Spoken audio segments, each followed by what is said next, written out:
수액도 약입니다. 불필요하고 과한 약이 해롭듯이 불필요하고 과한 수액도 해롭습니다. 여기에 대해서 말씀드리겠습니다. septic샥이 발생하는 기전은 혈관 안에 수분이 모자라서 그런 것이 아니라 카필라리 엔도셀리알 베리어 펑션의 기능장으로 카필라리 리익이 발생해서 septic샥이 발생합니다.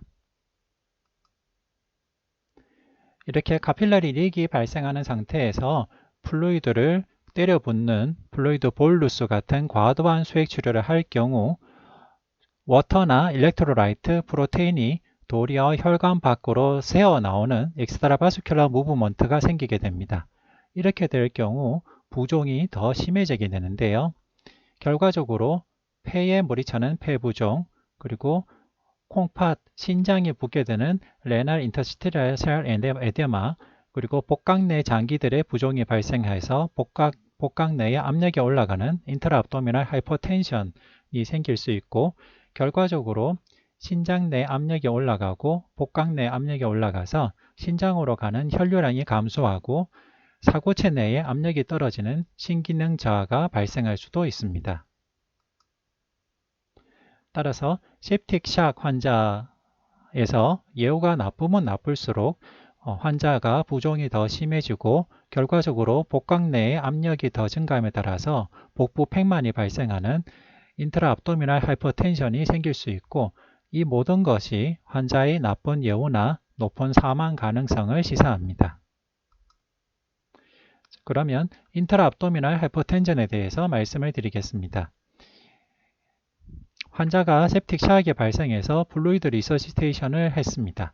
이럴 경우 수분량이 증가하고 복강 내의 압력이 증가하게 됩니다. 그럴 경우 비나카바가 높은 복강 내 압력으로 인해서 눌리게 되겠고, 비나카바가 눌리게 될 경우 비너스 리턴이 감소하게 됩니다. 비너스 리턴이 감소해서 프리로드가 줄게 되면 결과적으로 카디악 아웃풋도 감소하게 되겠고, 이것은 바이탈 오간으로 가는 혈류량의 감소를 나타내게 됩니다. 결과적으로 이로 인해서 오간 디스펑션이나 오간 페일리어가 생기게 되고, 이에 따라서 환자 상태가 나빠짐에 따라서 의사가 잘못 판단할 경우 플루이드를 더 주게 됩니다. 그렇게 되면 이렇게 악순환, 비셔스 사이클을 그리게 됩니다. 이렇게 플루이드가 과할 경우 장기의 부종이 발생하게 되는데요. 뇌부종은 환자의 인지기능을 떨어뜨리고 사망을 발생할 수 있게 되고, 폐부종은 결과적으로 호흡곤란과 산소 수치의 감소를 나타낼 수 있게 됩니다. 그리고 키드니의 부종은 레날 블러드 플로우의 감소와 그로멜룰러 필트레이션 레이쇼의 감소, 결과적으로 어큐트 키드니 인저리를 발생하게 됩니다.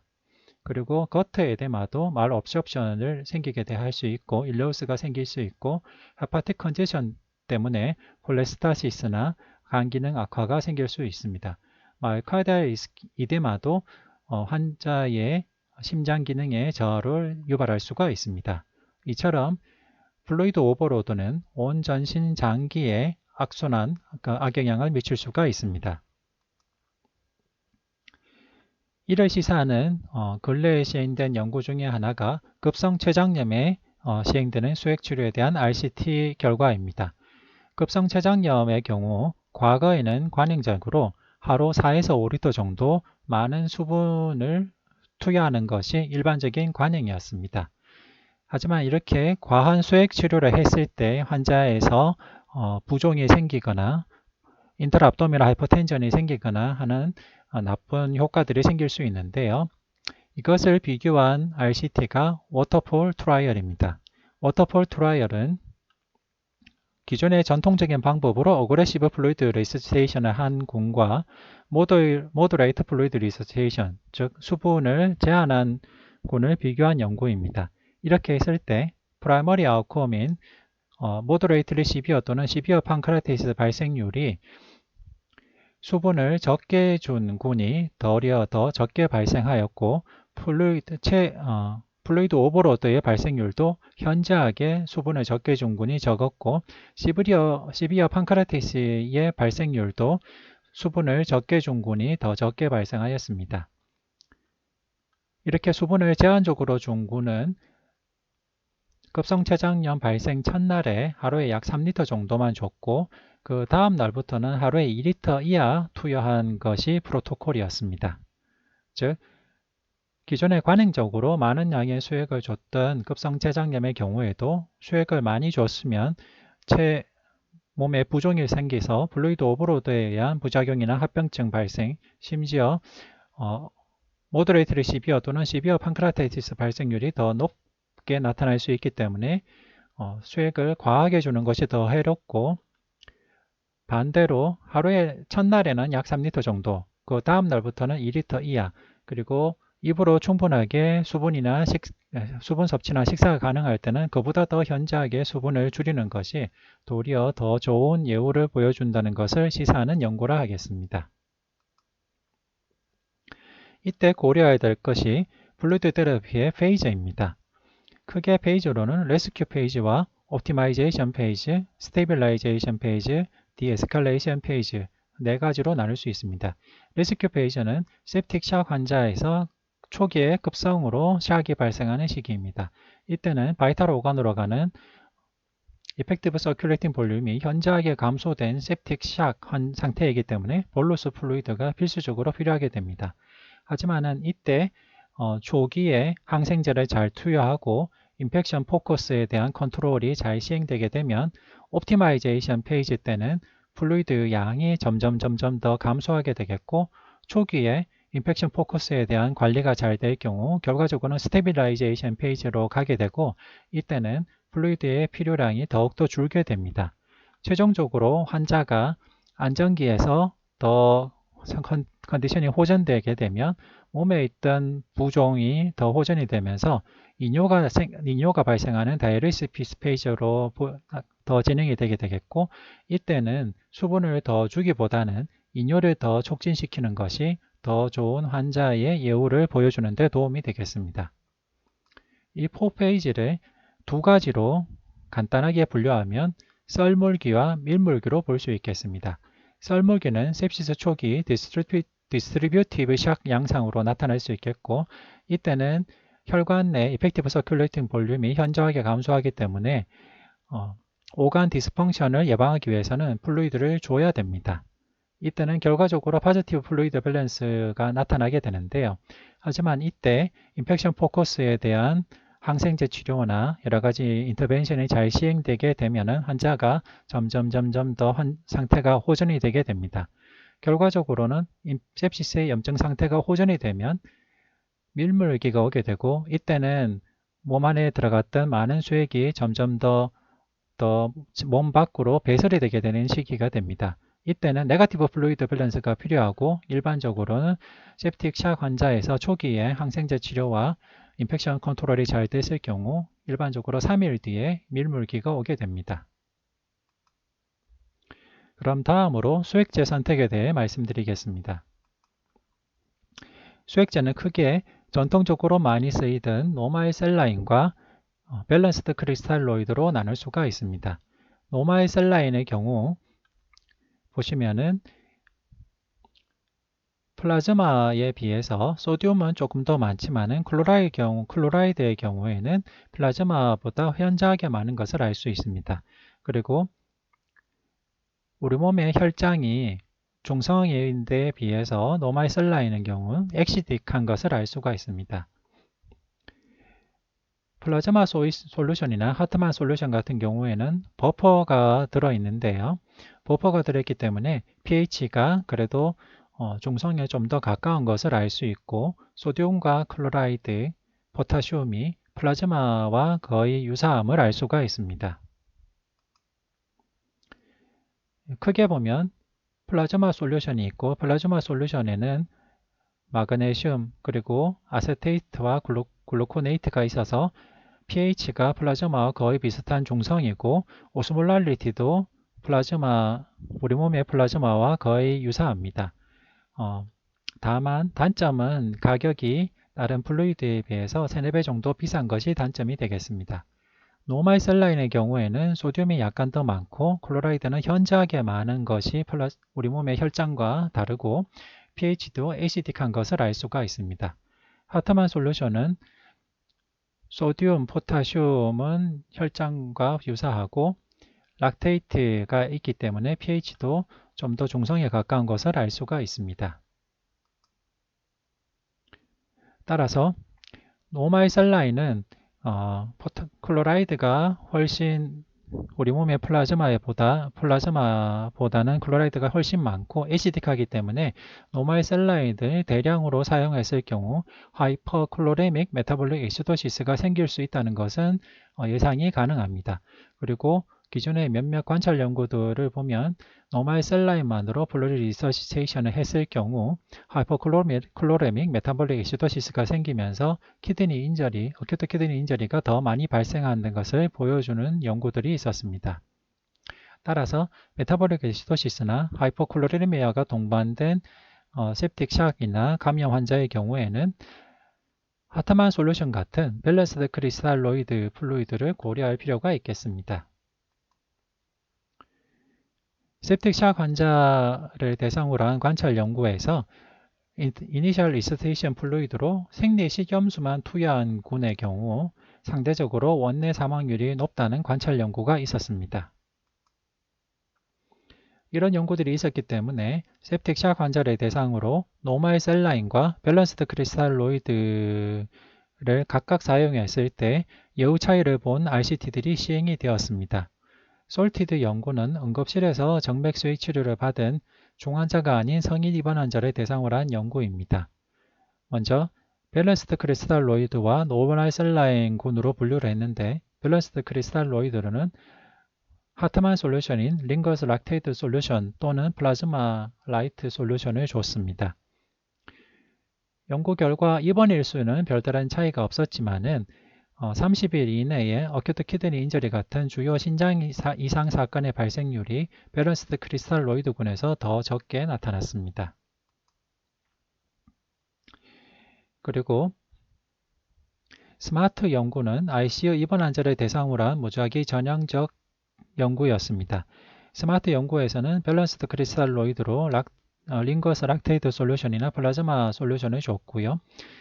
이렇게 밸런스드 크리스탈로이드를 사용했을 때 노말 셀라인 군보다 어큐트 키드니 인저리 같은 신장 손상과 사망률이 낮게 나타났습니다. 사망률의 차이를 보면 밸런스드 크리스탈로이드 군이 10.3%였고 노말 셀라인 군이 11.3%로 통계적으로 유의하지는 않지만은 노말 셀라인 군의 사망률이 조금 더 높은 경향성을 보였고 그리고 메이저 어드버스 키드니 이벤트의 경우 노말 셀라인군에서 조금 더 높게 나타났습니다. 결과적으로 스마트 연구에서는 밸런스드 크리스탈로이드 사용군이 노말 셀라인군보다 신장 손상과 사망률이 낮았는데요. 특히 셉시스 환자의 경우에는 밸런스드 크리스탈로이드 군의 원내 사망률이 25.2%, 노말 셀라인을 사용한 군의 원내 사망률이 29.4%로 차이가 있었습니다. 그리고 당뇨병성 케토산증이 있는 DKA 환자를 대상으로 시행된 연구에서도 밸런스드 크리스탈로이드를 사용했을 때 노말 셀라인보다 DK의 해결에 필요한 시간이 더 짧게 나타났습니다. 그와 함께 앞서 급성췌장염 환자에서 수액을 과다하게 사용했을 때보다 적절하게 초기에 3리터 정도 그리고 상태가 좀 호전됨에 따라서 2리터 미만으로 사용했을 때 더 합병증이 적고 좋은 예후를 보이는 경향성이 있다고 말씀드렸는데 급성췌장염 환자에서도 노말 셀라인만을 사용했을 때보다 락테이티드 링거스 솔루션을 사용한 경우 환자의 중증도나 사망률, 합병증이 감소했다는 것을 보여준 시스테마틱 리뷰 연구 결과가 있습니다. 그리고 베이시스 랜더마이즈드 클리니컬 트라이얼이 있는데요. 이 연구는 중환자실에 있는 환자를 대상으로 했고 중환자실에 있었지만 결국 전체의 절반 가까이는 계획된 수술로 인한 입원이었습니다. 클리니컬 엔드포인트로는 90일 사망률을 봤는데 밸런스드 크리스탈로이드 군의 90일 사망률은 26.4% 그리고 노말 셀라인 군의 90일 사망률은 27.2%였습니다. 즉 통계적으로 유의하지 않는 차이가 있었는데요. 하지만은 밸런스 크리스탈로이드군이 통계적으로 유의하지는 않지만은 그래도 사망률이 좀 낮았다는 것은 시사하는 바가 있습니다. 베이직스 랜드마이즈 클리니컬 트라이얼의 서브그룹 아나리시스를 봤을 때 연구 대상군 중 sepsis가 있었던 환자의 경우에는 밸런스드 크리스탈로이드를 쓴 군이 통계적으로 유효하지는 않지만 사망률이 약간 더 낮았고 트라우마틱 브레인 인저리가 있었던 군의 경우에는 밸런스드 크리스탈로이드보다 노마의 셀라인 군이 사망률이 더 낮았다는 것은 기억할 만한 연구 결과가 되겠습니다.